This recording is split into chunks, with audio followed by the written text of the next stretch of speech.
Hey, Scott here. It's that time of year again. We're going to get the snowblowers ready for the season. The leaves are starting to dry up and fall out of the trees. And although today is still a hot day in September, we're getting this stuff ready. Check it out. Alright, so it's just about that time of the year when we're going to start getting the snowblowers ready for the season. And today I'm working on a Craftsman. Right there, a 9 horsepower engine with 28 inch wide. Easy steer. An older machine.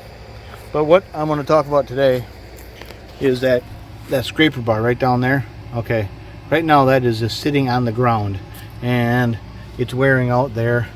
But the guy has a gravel driveway, partially gravel anyway, and you'll see his feet on the side are a little worn out, but he wants to go one more season before he replaces those.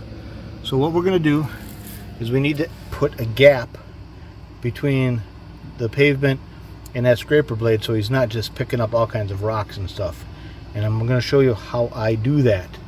First thing you need to know is that these feet are held in place by just a couple of bolts. They're carriage bolts, and those are just 1/2 inch nuts on the end. So let me show you how I do this. Okay, so what I like to do is to get like a 1/4 inch gap between the pavement and the scraper bar. And the easiest way I find to do that is get you some paint mixing sticks. I actually get 4 of them because 2 of these paint mixing sticks, you'll see they came from Walmart, 2 of them are actually about 1/4 inch. So what I'll do is I'll take 2 of them like so, raise up the snowblower, and slip a pair of sticks under each side. Okay. So now you're looking at that 1/4 inch gap right there. Now let's take a look at the side, the skid shoes here.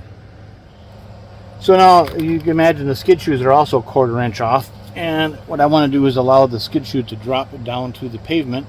So I've got my 1/2 inch socket here, and we're just going to loosen these bolts.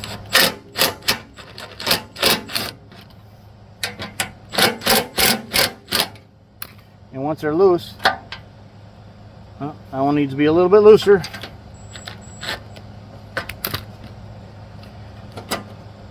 And push the shoes all the way down to the pavement so it's flat. And now that it's flat, tighten these bolts back up.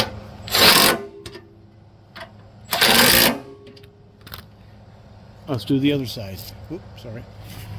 Alright, so loosen these up.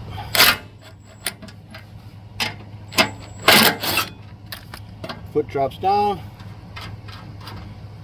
Nice and flat. And then tighten them back up.